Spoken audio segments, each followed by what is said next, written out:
창세기 35장 18절. 그가 죽기에 임하여 그 혼이 떠나려 할 때에 아들의 이름을 베논이라 불렀으나 그 아비가 그를 베냐민이라 불렀더라. 라헬이 죽음에 에브랏 곧 베들레헴 길에 장사되었고, 그렇게 했습니다. 라헬이 그 아기를 낳다가 죽게 되는데 베들레헴에서 죽게 됩니다. 베냐민을 그 12번째 아들로 낳게 되다가 죽게 되는데, 이때 엄마 라헬은 슬픔의 아들이라고 베논이라고 부르고, 아버지 야곱은 오른손의 아들 벤야민이라고 그렇게 불렀습니다. 정말 이 이름 그대로 베냐민은 태어나면서 거의 다 왼손잡이가 많이 있었습니다. 사사기 20장 16절입니다. 사사기 20장 16절에 보면은 이 모든 백성 중에서 택한 700명은 다 왼손잡이라 물매로 돌을 던지면 호리도 틀림없는 자더라. 왼손잡이인데 아주 정확하게 물맷돌을 던지면서 잘 이렇게 그 명중을 시키고 그렇게 하는 것이죠. 또 얼마나 왼손잡이가 많이 있었으면은 왼손잡이 물매 부대만 700명이라 그렇게 이야기를 합니다. 그런데 신기하게도 베냐민의 이름은 오른손의 아들이거든요. 대부분 왼손잡이인데 오른손의 아들이란 말입니다. 이 이름 그대로 베냐민 지파 사울이 그렇게 다윗을 죽이려고 또 쫓아다니다가 결국은 사울이 죽고 유대 지파 다윗이 왕이 됩니다. 또한 베냐민 지파 사울이라고 하는 바울 역시 예수 믿는 사람을 그렇게 죽이려고 다니다가 다메섹에서 예수님을 만나고 난 뒤에 이제 그 오른손의 아들로 바뀌는 것이죠.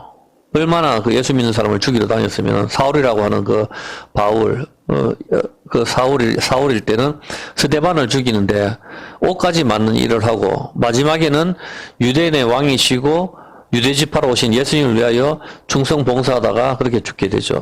왼손에서 오른손으로 바뀌는 모습입니다.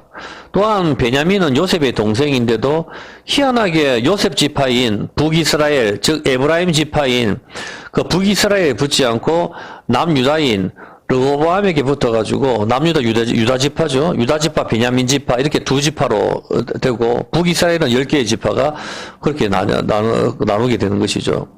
왼손을 보여주는 참 특이하죠. 요셉의 지파, 요셉의 동생이면서도 유다한테 붙어가지고 그렇게 2개 지파를 형성을 하고 북이스라엘은 10개 지파로 형성이 되니까 그것도 참 신기하죠.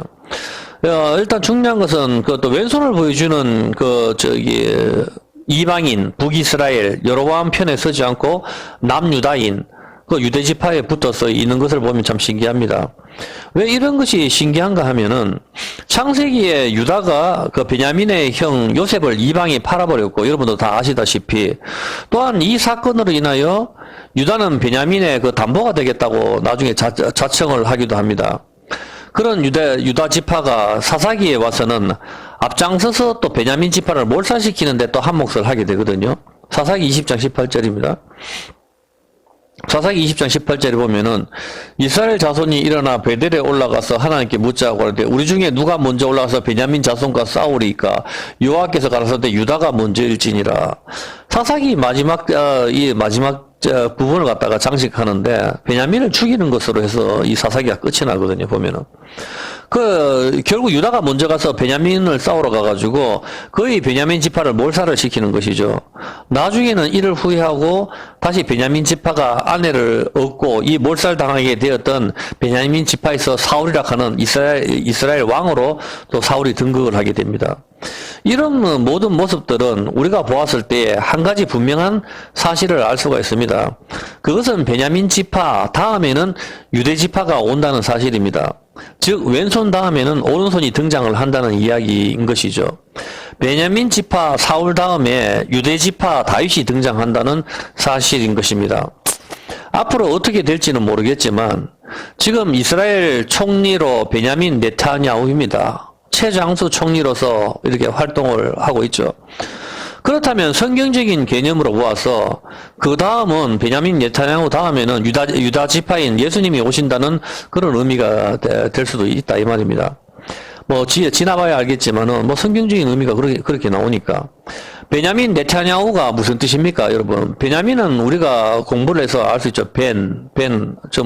아들이란 뜻이고, 야민, 오른손이니까, 오른손의 아들이란 뜻이고, 이거는 베냐민 알고, 그 다음은 네타냐후가 무슨 뜻이죠? 야외 하나님이란 뜻이거든. 야외 하나님. 그리고 네탄이 뭡니까? 나탄, 주셨다.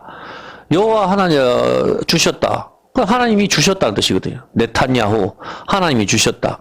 야후는 항상 야훼, 엘로힘, 전부 하나님을 가리킨단 말입니다. 히브리어를 공부해보면 뭐 이건 쉬운 거니까. 그러니까 베냐민은 오른손의 아들이고, 그 다음에 네타, 주셨다. 그 다음에 야후, 하나님이 주셨다라는 의미입니다. 여호와 하나님이 주셨다라는 뜻이죠. 그럼 여호와 하나님이 주셨다라는 이름이 같은 뜻을 가진 사람이 성경에 또 한 사람이 등장하죠. 베냐민 지파 누굽니까? 바로 베냐민 지파 사울의 아들 요나단입니다. 요나단이 뜻이 뭡니까? 예호나탄, 여호와께서 나탄 주셨다. 앞뒤만 바뀐 거예요. 요나단, 예호나탄이죠. 뭐 한글말로는 요나단이라고 하지만 예호나탄이라고 한다. 여호와께서 나탄 주셨다. 그럼 네타 주셨다. 야후 여호와께서 주셨다. 같은 말이에요. 요나단하고. 그래서 여호와께서 주셨다 이런 뜻입니다. 요나단이나 베냐민 네타냐후나 뜻이 같다 이 말입니다. 베냐민 지파 요나단은 다윗을 사랑해서 언약을 맺지만 결국은 아버지 사울과 같이 죽게 되고 다윗이 왕이 됩니다. 유다 지파가 왕이 되는 것이죠. 마찬가지로 육적인 것을 보여주는 베냐민 지파 사울이 끝이 나면 그 다음으로는 유다 지파 다윗 왕의 후손으로 예수님이 오시는 것이죠. 사사기 19장 1절 한번 볼게요. 사사기 19장 1절에 보면은 사사기 19장 1절입니다. 이스라엘 왕이 없을 그때에 에브라임 산지 구석에 우가는 어떤 레위 사람이 유다 베들레헴에서 첩을 취하였더니 그 첩이 행음하고 남편을 떠나 유다 베들레헴 그 아비의 집에 돌아가서 거기서 넉 달의 날을 보내매 그렇게 합니다. 레이지파 사람이 첩을 얻었는데 이 첩이 음행을 하게 됩니다.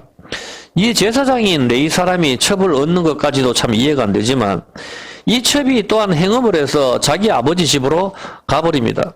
여자가 자기 아버지 집, 옛집이죠, 옛집. 어떤 게 옛 아버지의 집. 그걸로 가버린다, 이 말입니다. 이 레이지파 제사장은 이 행음한 여자를 찾으러, 여자의 아버지 집에 가서, 이 여자를 데리고 나옵니다. 나오다가 이제 11절에 해가 지는 것이죠. 11절에. 나와가지고 계속 이제 장인어른은 우리 집에 더 묵거라 이렇게 하다가 이제 한 4일 묵다가 5일째는 더 이상 안 묵는다 이렇게 해서 나오는 것이죠. 그래서 이제 더 이상은 안 묵고 이제 가자. 이렇게 가서 그들이 여부수에 가까이, 여부수는 예루살렘 말하는 거예요.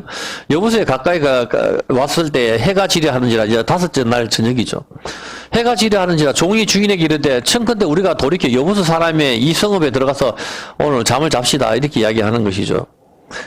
그렇게 하는데 주인이 그에게 이르되 우리가 돌이켜 이스라엘 자손에게 속하지 아니한 외인의 성읍으로 들어갈 것이 아니니 기브아로 나아가리라. 또 그 종에게 이르되 우리가 기브아나 라마 중 한 곳에 나아가 거기서 유숙하라. 그래 이방인은 집에서 자지 말고 형제들이 그 동네에 가서 자는 게 안 낫겠나. 이래서 베냐민 마을로 들어간다 이 말입니다. 모두 앞으로 행하더니 베냐민에게 속한 기브아에 가까이 이르러는 해가 진지라. 기브아에 가서 유숙하려고 그리로 돌이켜 들어가서 성읍 거리에 앉았으나 그를 집으로 영접하여 유숙케 하는 자가 없었더라. 이제 자기 종 하나하고 첩을 데리고 나왔단 말입니다. 첩하고. 그래 말하고 그렇게 있었겠죠. 그렇게 해가지고 낙이락하죠. 그래서 여기서 이제 잠잘 데가 없으니까 이때 여관 같은 게 없었는가 봐요, 보니까. 그래 앉아있으니까 옛날이니까. 이미 저물매, 이제 해가 저물었어요.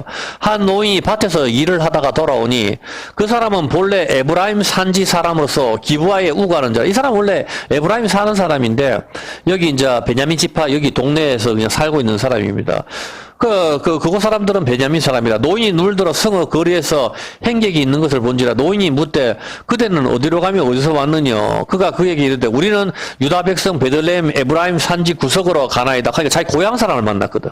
고향 사람을 만나니까 레이 지파인데 고향 사람이죠. 자기도 베들레헴 에브라임 산지 구석으로 간다 하니까 이 노인은 에브라임 사람이니까 고향 사람을 만났으니 반가운 거죠. 보면 나는 그곳 사람으로서 유다 베들레헴에 갔다가 이제 여호와의 집으로 여호와 하나님 집으로 가는 중에 명인데 나를 자기 집으로 영접하는 사람이 없습니다. 그러니까 우리에게는 나귀들에게 먹일 집과 보리가 있고 나와 당신의 여종과 당신의 종 우리들과 함께한 소년의 먹을 양식과 포도주가 있어가지고 무엇이든지 부족함이 없으니까 패기칠 건 없습니다. 잠만 좀 재워달라 이 뜻입니다. 그러니까 노인이 가로되 그대는 안심하라. 그대 모든 쓸 것은 나의 담책이니 거리에서는 자지 마라. 자기 고향 사람을 만났으니까 내가 책임질게 해서 자기 집으로 데리고 갑니다. 그를 데리고 자기 집에 들어가서 나귀에게 먹이니 그들이 발을 씻고 먹고 마시니라. 그들이 마음을 즐겁게 할 때 그 성읍의 비류들, 불량배들이 그 집을 에워싸고 문을 두들기며 집주인 노인에게 말하여 가로되 네 집에 들어온 사람을 끌어내라. 우리가 그와 상관하려 야다. 알겠다. 이제 성관계를 맺겠다 이 뜻입니다. 집주인이 그 사람이 그들에게 나와서 이르되 아니라 내 형제들아 청하노니 악을 행치 마라. 이 사람이 내 집에 들었으니 이런 망령된 일을 행치 말라. 보라 여기 내 처녀딸과 이 사람이 첩이 있은즉 내가 그들을 끌어내리니 너희가 그들을 욕보이든지 어찌하든지 임의로 하다 오직 이 사람에게는 이런 망령된 일을 하지 말라. 그렇게 합니다. 여러분 이거 상식적으로 좀 이해가 안 되죠. 보면 자기 처녀딸을 내어준다. 그리고 이거는 여러분도 성경을 읽어봐서 아시겠지만 이것은 이제 소돔의 내용이죠. 소돔에서 똑같이 이런 일이 발생합니다. 그러면 이 사사기의 이 내용은 지금 소돔과 같은 죄를 범하고 있다고 성경은 우리한테 힌트를 주고 있는 것이죠. 보면은. 그렇게 해가지고, 여기서 이 노인이 이제, 불량배들이 둘러싸가지고, 막 그렇게 하는데 노인이 이야기합니다. 차라리 자기, 딸을 줄 테니까, 자기 딸하고 첩을 내줄 테니까, 여기는 건드리지 마라. 그렇게, 이야기를 하는 것입니다. 보면은. 소돔에서도 롯이 자기에게 찾아온 천사를 보호하기 위해서 시집도 안 간 자기 딸을 대신 내어줄 테니까 이 사람들을 건드리지 마라. 그렇게 하는 것이죠. 왜냐면 여러분도 알다시피 소돔도 이 롯의 두 딸은 그 정혼한 사이까지 있었어요. 정혼한 사이까지 있었는데 그걸 내주면 어떻게 된단 말입니까? 인생이 끝장난다고. 근데 자기 집에 들어온 사람을 보호하기 위해 가지고 자기 딸을 내줄 테니까 이 사람 건드리지 마라. 그렇게 이야기를 하고, 소돔에서는 눈을 안 보이게 해가지고, 막 그렇게 하는 일이 발생하지만, 여기서도 똑같이 이제 그렇게 하거든. 이 노인이 자기 딸을 주겠다. 그리고 이 첩도 데리고 와라.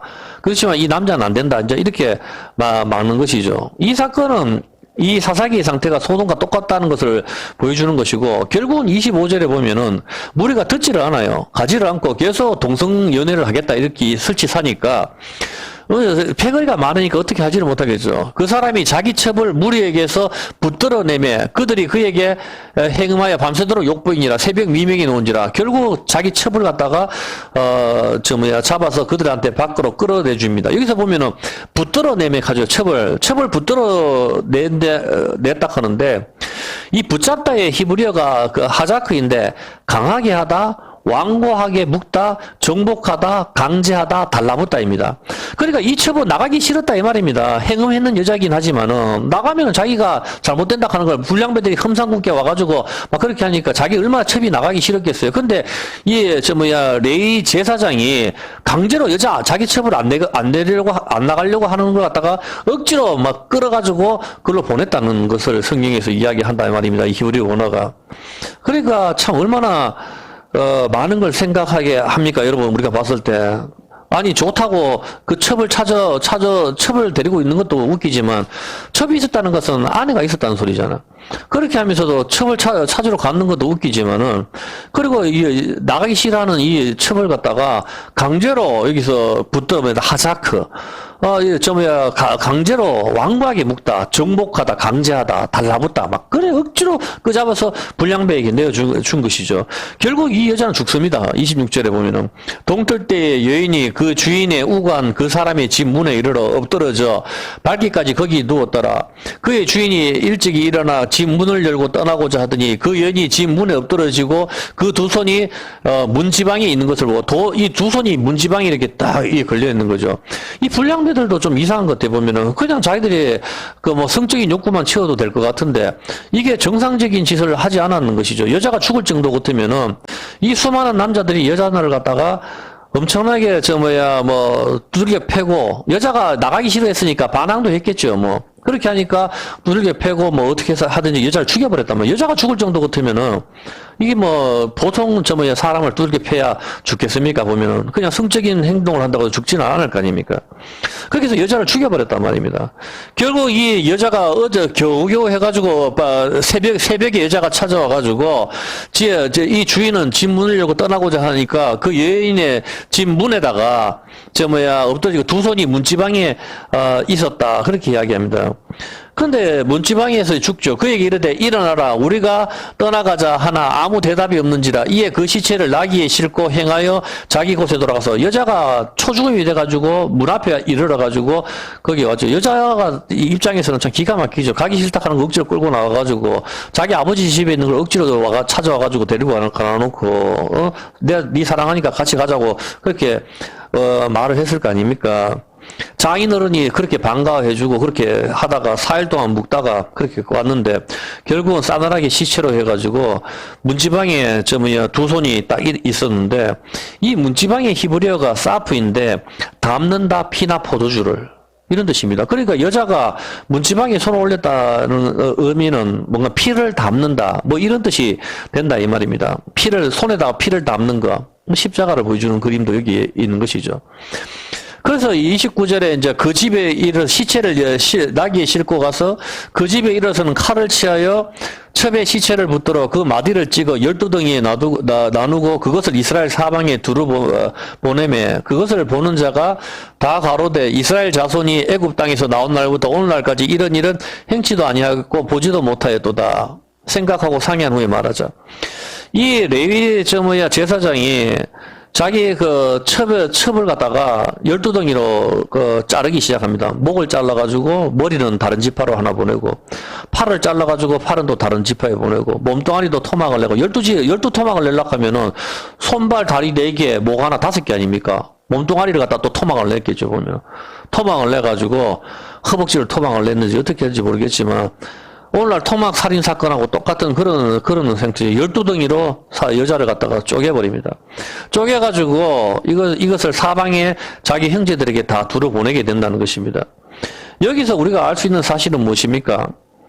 어쨌든 간에 지금 토막난 시체의 조각들을 받은 이스라엘 지파들은 다 모이게 되는데, 여기서 우리가 알 수 있는 것은 레위 지파 제사장은 원래 무엇을 하는 사람입니까? 짐승을 쪼개는 사람입니다. 민수기 8장 18절입니다.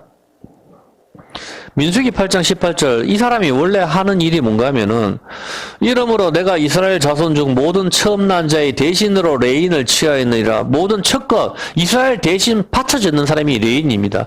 이 레인을 강간하겠다고 모였는 베냐민 지파도 참 웃기지만은, 이 레인이 이스라엘의 모든 그러니까 유월절 날 양의 피를 바르고 나왔는 그 대신에 이스라엘 모든 사람 대신에 11조로서 레인이 바쳐졌는 건데, 이 바쳐졌는 자 대신이 이제 레인이고, 이 레인이 하는 일이 뭔가 하면 내가 이스라엘 자손 중에서 레인을 취하여 그들로 아론과 그 아들들에게 선물로 주어서, 이게 선물이거든요. 그들로 해막에서 이스라엘 자손을 대신하여 봉사하게 하며 또 이스라엘 자손을 위하여 속죄하게 하니라. 그러니까 이스라엘 사람들의 죄악을 대신 속하게 해주는 일을 레위지파가 하는 것이죠. 첫 것으로 바쳐주고, 이것은 하나님께서 선물이라 했는데, 이 레위지파가 받는 선물이 시체입니다. 시체.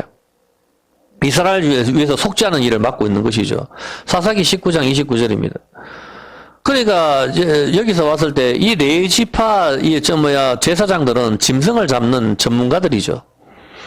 이 전문가가 레인이 자기의 첩을 칼로 잡고 있습니다. 첩을 칼로 쪼개는 것은 일단 이 레위의 제사장은 본 마누라가 있다는 의미고, 그리고 이 레위지파나 이스라엘 사람들은 전부 다 알고 있는 사실이 하나 있습니다. 왜냐하면 자기의 죄를 대속하기 위하여 흠이 없는 소나 양이나 가지고 와서 제물로 잡습니다. 그러면 자기의 죄가 이 짐승에게 옮겨지는 것이고, 이 짐승을 이제부터 제물이 되는 것이고, 짐승이 아니고 제물이 되는 것이고, 이 짐승이 죄를 대신 지고 짐승에서 제물로 바뀌게 되는 것이죠. 이런 생활을 하면서 오실 메시아를 믿었던 것이죠. 그런데 지금 이 레위지파는 흠없는 짐승을 잡는 것이 아니라 창녀인 첩, 음행한 여자, 가늠한 이 여자를 갖다가 짐승 대신에 쪼개고 12덩이로 나누어서 이스라엘 지파에게 뿌리게 됩니다. 이것은 무슨 그림입니까? 내 죄가 이 짐승을 잡는 것은 짐승한테 옮겨지는 것이죠. 그러니까 이 여자의 12덩이로 쪼개는 이것은 뭔가 또 레위지파는 이스라엘 죄를 대속하는 일을 하니까 이 12덩이로 쪼개지는 이 모습은 바로 제사장의 죄를 보여주는 것이고 이스라엘 12지파의 죄악을 그대로 고스란히 보여주는 그림이 여기에 있다 이 말입니다. 그래서 왕이 없는 거로 성경 계속 사사기에서 계속 등장하는 말이 왕이 없어서 자기 소견에 오른 대로 그렇게 이야기를 하는 것이죠 보면은. 그래서 이 레위지파 제사장이 짐승을 쪼개는 것은 내 죄가 짐승에 옮겨지는 것을 의미하는 건데 여자를 쪼갰으니까 내 죄가 그대로 이 여자한테 옮겨졌는 것을 의미하는 거 아닙니까? 근데 이 여자가 쪼개진 게 뭡니까? 나가기 싫어하는 여자 억지로 보냈는데 그게 바로 소돔의 죄 아닙니까? 동성애의 죄. 그 죄로 인해서 쪼개지는 거잖아 보면 우리가 다 봐서 알겠지만 그 죄를 바로 이 지가 자기가 쪼개면서 내가 바로 이 죄인입니다라는 것을 그대로 보여주는 그림이 여기에 그대로 수행이 되고 있는 것이죠 보면은. 그리고 이 재물을 받는 것도 어떻게 합니까? 이스라엘 지파가 레위 지파가 나눠주는 재물을 받는 건 어떻게 하는 거죠? 화목 재물로서 같이 나눠서 먹는 거죠. 재물을 나눠서 먹고 같이 즐기고 그렇게 하는 거 아닙니까? 그래서 제사를 지낼 때 모든 사람이 기뻐하죠. 왜냐면 먹고 마시고 하는 게 이게 성찬의 의미거든. 같이 내 살과 피를 찢어서 땅을 떼주는 게 예수님이 살과 피를 나눠주는 거 그걸 먹고 마시며 하나가 되면서 즐거워하는 것이 그게 성찬의 개념인데 지금 이들은 살과 피를 나눠서 먹는데 레지파 첩의 살을 갖다 받고 앉았거든 지금. 참 기가 막힌 일이 발생하는 겁니다. 여기서 우리가 보여주는 그림이 딱 하나가 있습니다. 먹어서는 안 되는 선악과 그림이 여기에 투영이 된단 말입니다. 선악과 바로 음행을 가리키는 거 아닙니까?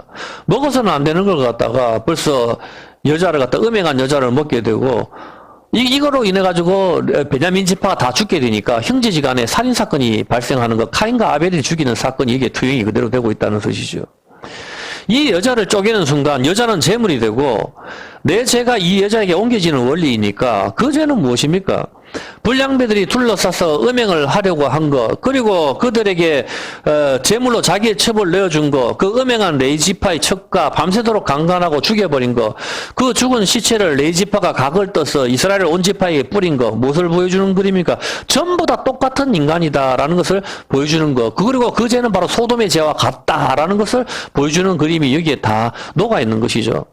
먹어서는 안 되는 선악과를 먹는 거 이것은 음행이라고 했습니다. 언약이 깨어지는 것이고 이 사건으로 인하여 제일 먼저 형제지간에 살인사건이 발생하고 결국 동생 아벨이 가인에게 죽여버리는 일이 발생을 하게 됩니다. 마찬가지로 먹어서는 안 되는 첩 이 사건 그리고 건드려서는 안 되는 이 첩을 갖다가 베냐민 지파가 건드리는 이 사건으로 인해 가지고 이스라엘 가장 동생인 베냐민이 여기서 몰살을 당하는 일이 여기서 발생을 하게 되는 것이죠.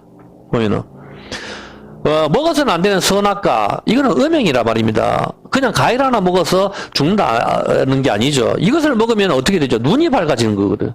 눈이 밝아지는 거. 감각의 눈이 열린다 이 말입니다. 이것은 내가 여자를 안다의 개념인 것이죠. 그냥 내가 편의점의 아가씨를 내가 안다가 아니고 그 여자와 동침을 하는 상태. 그것이 바로 감각의 눈이 열리는 상태이고 오늘날 TV나 매스컴의 말로는 성의 눈을 떠진다. 이렇게 말하는 것이에요, 이게. 아니, 어제 받는 여자 틀리고 오늘 받는 여자 틀립니까? 틀립니다. 오늘 잠을 잤다면은. 그게 성의 눈을 떠지는 거거든. 감각의 눈을 여는 것. 그것을 이야기하는 거예요. 그때 비로소 알다, 야다. 그거를 말하는 거예요. 눈이 밝아진다는 것은 시력이 1.5에서 2를 말하는 게 아니에요. 눈이 밝아진다는 거. 바로 알게 되는 거. 감각이 눈이 열리는 거. 먹어봤었을 때. 아이스크림을 먹기 전에는 저게 쓴지 단지 아무것도 모르지만은 먹어보니까 이게 달고 시원하고 참으로 기가 막히는구나. 그건 본인만 아는 거지. 아무리 설명하면 어떻게 안 먹어본 사람 모르지 보면은. 그게 바로 감각이 눈이 열리는 상태. 그 다음엔 똑같은 아이스크림만 봐도 이 사람은 침을 흘리는 거예요, 보면은. 왜냐면 저 같은 경우는 매운 것을 먹어봤기 때문에 매운 걸 안 먹어봐도 TV나 유튜브 봤을 때 매운 것을 먹는 걸 보면 그냥 제가 땀이 나버려요, 머리에서. 왜냐면 저는 그 느낌을 알거든. 안 먹었는데도 머리 땀이 난단 말입니다. 바로 그거란 말입니다. 안 먹었는데 왜 내한테 땀이 나요? 이제 생각만으로 저게 어떤 느낌이다 하니 내 온몸이, 내 감각이 이미 다 알고 있기 때문인 것이죠. 레위 지파 사람이 먹어서는 안 되는 그 사람이 첩으로 인하여 살인 사건까지 발생하게 되고, 이것으로 인하여 막내 동생인 베냐민 지파가 거의 몰살을 당하게 되는 일이 발생을 하게 됩니다. 사사기 20장 2절에 보면은 온 백성이 어른 곧 이스라엘 모든 지파의 어른들은 하나님 백성이 총회에 섰고 칼을 빼는 보병은 40만이었으며 이 첩의 시체를 받아들고 전부 모여서 난리를 피는데 40만 명이 모이게 됩니다. 그리고 이들에게 레위 사람이 이제 자초지종을 이야기하게 되고, 이들 이스라엘 사람들도 이스라엘 사람이 뭐라고 이야기합니까? 베냐민 지파에게 그 불량배들, 즉 강간한 불량배를 내어놓으라고 이야기를 하죠. 그런데 희한한 게 안 내놓습니다. 13절 한번 볼게요. 13절에 여기서 어떤 느낌이 듭니까, 여러분? 13절에 보면은 그런즉 이제 기브아 사람 고 그 비류 불량배를 우리에게 붙여서 우리로 죽여 이스라엘 중에 악을 제하여 버리게 하라 하나 베냐민 자손이 그 형제 이스라엘 자손의 말을 듣지 않냐고. 내주지 않는다는 건 어떤 뜻입니까? 내가 이놈하고 같은 편이라는 걸 의미하는 것이죠. 그래서 옛날 압살롬이라든가 반역이 일어났을 때 성에 그 세바가 반역을 일으켰을 때 요압 장군이 죽이러 갔을 때 그 성에 있는 여자가 그 세바를 내어 보내버리죠. 같은 편이 아니라는 것이죠. 그래서 그 성은 살게 되는 것이죠. 지혜로운 여자 하나 때문에. 그와 마찬가지로 이 불량배를 갖다가 강간에 있는 이 불량배를 내어주면 베냐민 지파도 살고 이스라엘도 살고 다 좋을 건데 안 내주거든요. 안 내줘가지고 결국 베냐민 지파는 몰살당하게 되고 이스라엘도 여기서 작살이 나게 되는 거죠. 서로 형제지간에 엄청난 피를 흘리는 일이 여기서 발생을 하게 된다. 이 말입니다. 보면은. 결국 그 불량배를 갖다가 보호를 하게 되죠. 그것은 그들도 역시 불량배와 한편이라는 것을 스스로 증명하는 것 아닙니까? 그렇지 않습니까? 한편이 아니라면 불량배를 내어주면 되는데 내어주질 않잖아, 보면. 그것은 불량배와 한마음 한뜻이라는 것을 스스로 이야기하는 것이죠. 결국 이 사건으로 인하여 이스라엘과 베냐민과의 전쟁이 벌어지는데 18절에 어떻게 됩니까? 18절에 유다가 먼저 나간다. 이스라엘 자손이 일어나가 베델에 올라가서 하나님께 묻자고 그러되 우리 중에 누가 먼저 올라가서 베냐민 자손과 싸우리까? 여호와께서 가라사대 유다가 먼저 나가서 싸워라. 그렇게 이야기합니다. 사사기 시작하는 부분이 어떻게 시작이 되죠? 사사기 시작이 바로 이방 사람과 싸움을 할 때 유다가 먼저 나가서 싸움을 합니다. 근데 사사기 마치는 부분이 또 유다가 먼저 나가서 싸움을 하는데 그 대상은 형제입니다. 사사기는 그 이야기를 하고 있는 겁니다. 유다가 먼저 나가서 사사기가 싸움을 하는 것으로 사사기가 시작이 되고, 사사기가 마치는 것이 유다가 먼저 나가서 형제를 죽이는 것으로 사사기가 끝이 나고, 그 다음에 이제 사무엘이 등장해가지고 왕의 시대가 열리게 되는 것이죠. 룻기서는 어차피 사사기 안에 있는 내용이니까. 그건 그냥 건너뛴다 치더라도 그렇게 되는 것이죠. 결국 사사기의 마지막은 역시 유다가 나가서 자기 동생 베냐민을 죽이는 이야기로 사사기는 끝이 납니다. 그리고 사사기는 그때 왕이 없으므로, 자기의 소견에 옳은 대로 행했다 하고 결말을 맞게 됩니다. 최고 마지막 절 한번 볼게요. 여기는 좀 뒤에 찾아봐야 되겠네요. 나중에 한번 볼게요. 자기의 소견에 옳은 대로 행할 때에 어떻게 되죠? 동생을 죽이게 되는 거죠. 자기의 소견에 옳은 대로 행할 때. 인간이 선악과 먹고 율법의 자리에 앉게 될 때에 자기의 소견에 옳은 대로 행하게 될 때에 카인이 아벨을 죽이는 살인사건이 일어나는 것이죠. 그래서 먼저 제사 드리기 전에 성경은 예수님께서 어떻게 말씀하셨습니까? 제사 드리기 전에 형제와 화목하고 제사를 드리라는 이야기 하지 않습니까? 제사 드리기 전에, 제사 문제 때문에 카인이 아벨을 죽이니까 먼저 제사 드리기 전에 형제와 화목하고 제사를 드리라 예수님께서 말씀하시는 것이죠. 제사로 인하여 카인이 아벨을 죽이고, 이건 역시 첩의 시체가 쪼개지는 거, 첩의 시체가 쪼개지는 거 제사 문제 아닙니까? 시체를 쪼개는, 제사 지내는 때 쪼개는 거니까. 우리 몸을 산 제물로 쪼개라. 우리 몸을 산 제물로 쪼개라. 그렇게 하지 않습니까? 너희 몸을 거룩한 산 제사로 우리 몸을 쪼개라. 쪼개라 말입니다. 짐승 대신에 첩을 쪼개는 것으로 살인사건이 일어나고 동생인 베냐민을 몰살시키는 지경까지 가게 되는 것입니다. 사사기 21장 마지막 절 25절 한번 볼게요. 21장 마지막 절을 보면은 여기에 이제 마지막 절의 결론이 어떻게 되는가? 21장 25절 결론에 그때 이스라엘의 왕이 없으므로 사람이 각각 그 소견에 옳은 대로 행하였더라. 그렇게 하면서 사사기의 결론이 끝이 납니다. 자기의 소견에 옳은 대로, 자기의 소견이 무슨 뜻입니까? 소견. 자기의 소견, 아인이죠, 아인, 눈. 자기 눈에 보이는 대로. 자기 눈에 보이는 대로, 행동하는 거. 왜 그렇습니까? 보암직도 한 열매를 먹는 것, 먹어서는 안 되는 선악과를 먹었는 것, 율법의 자리에 앉았었을 때 자기 눈에 보이는 대로 결정을 하는 거, 자기 눈에 보이는 대로 재판을 하게 되는 거. 이것이 소견의 아인, 눈입니다, 눈. 이렇게 베냐민 지파와 이스라엘 간의 싸움을 하게 되니, 베냐민 지파가 거의 몰살당하게 되었는데, 이스라엘 중에 한 개의 지파가 없어질 위험에 처하게 됐습니다. 그러면 하나님의 구속사가 다 틀어져 버리죠. 근데 사사기 21장 1절 한번 볼게요. 자, 이 사람들이 베냐민을 이제 믿게 생각해서 우리의 딸들을 베냐민한테 아내로 주지 않겠다 맹세를 하게 되죠. 이스라엘 사람들이 미스바에서 맹세하여 이르기를 우리 중에 누구든지 딸을 베냐민 사람에게 아내로 주지 않겠다 맹세를 해요. 만약에 주면 저주를 받겠다 이렇게 맹세를 했거든. 그래서 자기의 딸을 베냐민한테 줄 수가 없어요. 근데 베냐민은 거의 몰살당해가지고 이스라엘 중에 하나의 지파가 없어지게 됐거든. 그럼 메시아가 올 수가 없잖아. 그렇게 하는데, 이들이 여기서 어떻게 되는가 하면은, 2절에 백성이 베델에 이르러 거기서 저녁까지 하나님 앞에 앉아서 대성통곡하여 가로되, 이스라엘 하나님 여호와여, 오늘날 이스라엘 중에 어찌하여 한 지파가 이지러졌나이까? 그렇게 하면서 자기들 대성통곡을 합니다. 그래서 베냐민 지파가 없어지면 안 되니까. 그렇게 해서 이들이 결론을 냅니다. 딸을, 베냐민 지파한테 아내를 얻어주긴 얻어줘야 되는데, 누구를 얻어줄까 하면서 8절에 이야기를 합니다. 이번 전쟁에 참여하지 않은 사람이 누구냐? 또 가라데 이스라엘 지파 중에 미스바에 올라서 여호와께 이르지 아니한 자가 누구냐 하고 본즉, 야베스, 길앗에서는 한 사람도 진에 이르러 총에 참여치 않아요. 길앗, 야베스 사람들이 한 사람도 이번 전쟁에 참여를 안 하게 됩니다. 그렇게 돼가지고 이 사람들이 또 어떻게 자기 전쟁에 참여를 안 했다 이렇게 해가지고 길앗 야베스는 누구 사람입니까? 므낫세 지파 사람들입니다. 이 사람들을 갖다가 9절에 다 죽이기 시작합니다. 백성을 계수할 때 야베스 길앗 거민이 하나도 거기 없음을 보았습니다. 해중이 큰 용사 12,000명을 그리로 보내며 그들에게 명하여 가로되 가서 야베스 길앗 거민과 부녀와 어린아이들을 칼로 치라. 부녀와 어린아이들을 칼날로 다 죽이기 시작합니다. 너희의 행한 일은 모든 남자와 잔 여자를 진멸할 것이니라. 남자와 남자를 잡는 여자들은 다 죽이고 그들이 야베스 길앗 거민 중에서 젊은 처녀 400명을 얻어가지고 베냐민 지파의 아내로 줘버립니다. 자기들 멋대로 그냥 그렇게 하는 것이죠. 아내로 줘버리게 되고 자식을 낳게 만드는 것이죠. 그런데 여기 이 베냐민 지파에서 드디어 왕이 하나 등장을 합니다. 그 사람은 바로 사울입니다. 사울이 이제 왕이 되는 거죠. 그런데 이 사울이 왕이 되는 것을 다 기뻐하는 사람도 있었지만 저놈이 무슨 왕이 되냐 이렇게 해가지고 또 웃기게 보는 사람들도 많이 있었어요. 성경을 읽어보면은.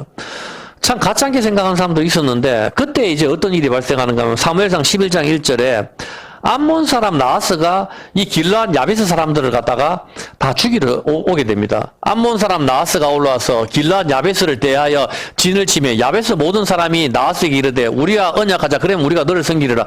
이걸 다 죽이러 오니까 길앗 야베스 사람들이 얼마나 무섭겠어요. 그래서 야 우리하고 언약을 맺자. 내가 너 종이 될게. 그렇게 하니까 암몬 사람이 어떻게 하면 그럼 너희 누나를 뽑아라. 2절 암몬 사람 나하스가 그들에게 이르되 내가 너희 오른 눈을 다 빼어야 너희와 언약하리라. 언약 안 하겠다 이 뜻이죠.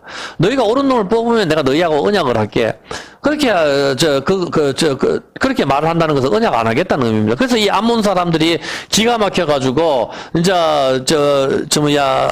시간을 갖다가 우리에게 7일 동안만 그거 좀 기다려달라. 그렇게 눈을 뽑을지 안 뽑을지 결정을 하겠다는 뜻이죠.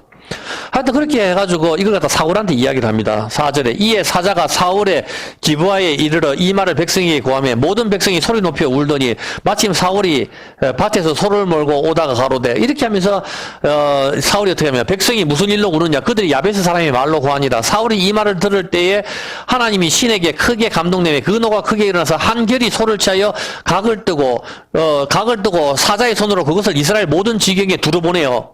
짝이서 봤을 때 여러분 머리에 떠오르는 게 있죠. 뭐가 떠오르죠? 사울이 지금 뭐랍니까? 사울이 백성들을 모으는 장면이 베냐민 지파잖아. 길앗 야베스 사람들이 암몬 사람들한테 죽게 되었는데 이 길앗 야베스 사람들은 누굽니까? 원래 참여 안 했다 해가지고 이스라엘 백성들이 다 작사를 내버리고 400명을 갖다가 베냐민 지파 아내로 줬는 사람들이잖아. 그러니까 베냐민 지파 이 사울이 사울의 장인어른 장모님은 다 누구예요? 길르앗 야베스거든. 길르앗 야베스의 암몬 자손이 왔으니까 열이 받는단 말이야. 열이 받는데 이들을 공격하기 위해서 모으는 방법이 소를 잡아서 또 각을 떠서 보내거든. 이게 첩을 갖다가 각을 뜨는 장면과 똑같단 말이야. 첩을 각을 떠가지고 그것 때문에 길르앗 야베스가 죽게 됐잖아. 첩을 각에 떠서 온 사방에 보내는 바람에 길르앗 야베스 사람이 그 전쟁에 참여 안 했다 해서 죽게 되고 베냐민 지파의 아내가 되는데, 이제 사울이 자기 장인어른 장모님 고향이 또 박살이 나게 됐으니까 사울이 이제 이걸 도와주러 가는데 이제 여기서 소를 각을 떠가지고 사방으로 보낸단 말입니다. 그래서 이스라엘 백성을 모아가지고 암몬 자손을 갖다가 물리치거든. 물리치고 그 다음에 어떻게 됩니까? 물리쳐가지고 이제 세월이 흐른단 말입니다. 그하고 사울이 하는 일은 뭡니까? 유일하게 하나만 열심히 하죠.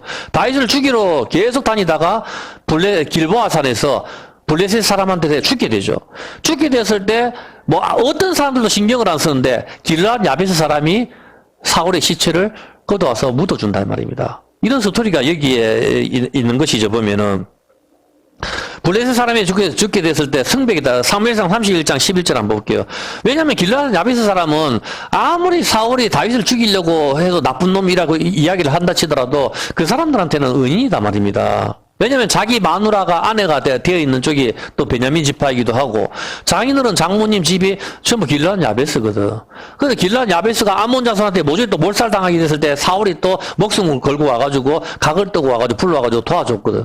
도와줬으니까 이 사람들은 세월이 지나도 그것을 계속 잊지 않고 다윗을 죽이니 많이 켜도 이 사람들한테는 사울이 참으로 자기한테는 마음에 드는 사람이란 말입니다. 그래서 사울이 머리를 베고 그 갑옷을 벗기고 블레셋 사람들의 전쟁에서 마지막 주죠. 엔돌에 신접한 여자한테 점치고 난리지기 섰다가 블레셋 그 전쟁에서 사울이 여기서 머리를 베고 그 갑옷을 벗기고 사울과 요나단이 여기서 죽게 됩니다. 한나란 시에. 자기들의 신당과 백성에게 전파하여 그것을 블레셋 사람의 땅 사방에 보내고 그 갑옷은 아수다로의 집에 두고 그 시체는 벳산 성벽에다가 벽에다가 못을 박아버렸어요. 이게 십자가의 개념. 성벽 튼튼한 거 요새 이게 십자가의 개념이거든. 여기서 못 박아버렸는데 11절에 길르앗 야베스 거민들이 블레셋 사람이 사울에게 행한 일을 듣고 모든 장사가 일어나 밤새도록 가서 목숨을 내걸고 갔죠. 블레셋이 승리했어요. 가면 죽을 수도 있어요. 근데 거기 가가지고 사울과 그 아들들의 요나단의 시체를 갖다가 벳산 성벽에서 취하여 가지고 야베스에 돌아와서 야베스에 돌아왔죠. 야베스 자기 동네에. 자기 장인어른 장모님이 돌고 와서 거기서 불사르고 그 뼈를 가져다가 야베스 에셀나무 아래에다가 장사라고 7일을 갖다 밥을 안 먹었어요. 얼마나 사울을 사랑했는지 아시겠습니까? 보면은 그렇게 다윗을 죽인다 하더라도 이런 스토리가 여기에 녹아져 있는 것이죠. 동네 사람들은 금식을 하고 슬퍼했던 것입니다. 사울이 죽는 것을 진정으로 암몬 자손에게 죽게 되었는 걸 갖다가 사울이 와서 구해줬으니까 그 은혜를 계속적으로 잊지 않고 있었던 것이죠. 결국 이 사울이 끝이 나고 유다 지파인 다윗이 왕으로 등극을 하게 되는 것입니다. 사울은 육적인 사람입니다. 늘 다윗을 시기하여 다윗을 죽이러 다니다가 이 사울과 요나단이 같이 죽게 됩니다. 요나단이 뭡니까? 예호나탄, 여호와께서 주셨다. 네타냐후, 여호와께서 주셨다. 같은 말이란 말입니다. 베냐민, 네타냐후, 베냐민, 요나단 같은 말이거든. 우연인지 어떤 건지는 모르겠지만 이 베냐민, 네타냐후 다음에는 유다 지파의 사자 다윗 왕의 후손으로 예수님이 오실 것 같다 이 말입니다. 왜냐면 지금이 세상이 마지막이기 때문에 이제 마지막에 베냐민 네타냐후가 등장을 한다는 것이죠. 이 사사기의 시각은 유다가 먼저 전쟁을 하러 가고 사사기의 끝 역시 유다가 자기 동생 베냐민을 죽이는 것으로 끝이 나고 있습니다. 먹어서는 안 되는 음행, 간음, 율법의 자리인 것이죠. 보암직도임으로 자기 속인에 옳은 대로 사는 것. 그리고 가인이 동생을 아벨을 죽이는 모습들이 투영이 되고 있습니다. 사사기의 마지막 장 마지막 왕이 없으므로 자기 속인에 옳은 대로 행하는 것. 왕이신 하나님이 안 계실 때에 말씀이 내한테 주인이 되지 않을 때, 말씀이 왕으로 되지 않을 때 내가 율법의 자리에 앉아서 왕 노릇을 하게 됩니다. 이 사람 첩, 이스라엘, 베냐민 모두가 미쳐버린 것, 형제를 죽이고 첩을 죽이고 음행, 소동과 같은 것, 율법의 자리에 앉을 때 자기가 왕노릇할 때의 모습인 것입니다. 율법의 모형인 모세가 죽었습니다. 그러나 사람들은 그 죽은 모세를 놓아주지 않습니다. 지금은 여러분과 저 역시 마찬가지입니다. 내 곁에 두고 모세를 살려내고 또 살려내는 것입니다. 하나님께서는 다시는 모세를 찾지도 못하게 그 무덤도 아무도 모르게 하셨는데 오늘날 우리는 모세를 여전히 살려내려고 합니다. 모세는 가나안에 들어가고 싶었지만 바라보기만 하나님께서는 허락을 하셨고 결단코 들어가지 못했습니다. 율법으로는 가나안 즉 천국에는 못 들어가기 때문입니다. 그런데 오늘날 우리 역시 믿음에 의지한다고 말을 하면서도 가나안을 바라보기만 할 뿐 들어갈 생각을 하지 않습니다. 왜 그렇습니까? 모세와의 이별이 아쉽기 때문입니다. 율법과의 이별이 아시기 때문인 것이죠. 묵은 포도주를 맛을 보면은 새 포도주를 찾지 않기 때문인 것입니다. 왜? 오래 묵은 술이 맛이 있다 하는 것입니다.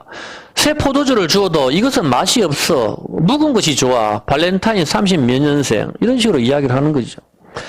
율법 모세와의 이별이 아쉬운 자들, 가나안을 바라보기만 할 뿐 결코 들어가려고 하지 않는 자들, 이들 즉 우리에게 하나님께서는 일가를 하십니다. 새 포도주는 새 부대라고 말입니다. 모세의 후계자 여호수아, 예슈아, 예수님입니다. 그 여호수아는 모세의 종이었습니다. 율법의 종. 출애굽기 24장 13절입니다. 출애굽기 24장 13절에 보면은 모세가 그 종 여호수아와 함께 일어나 하나님의 산으로 올라가며 그렇게 했습니다.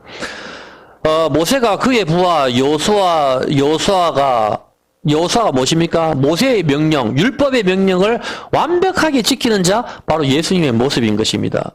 이스라엘 백성들이 물 달라 떡 달라 그 난리를 치고 가나안에 거인이 있어서 들어가니 못 들어가니 할 때에 여호수아는 늘 모세의 명령을 지켰습니다.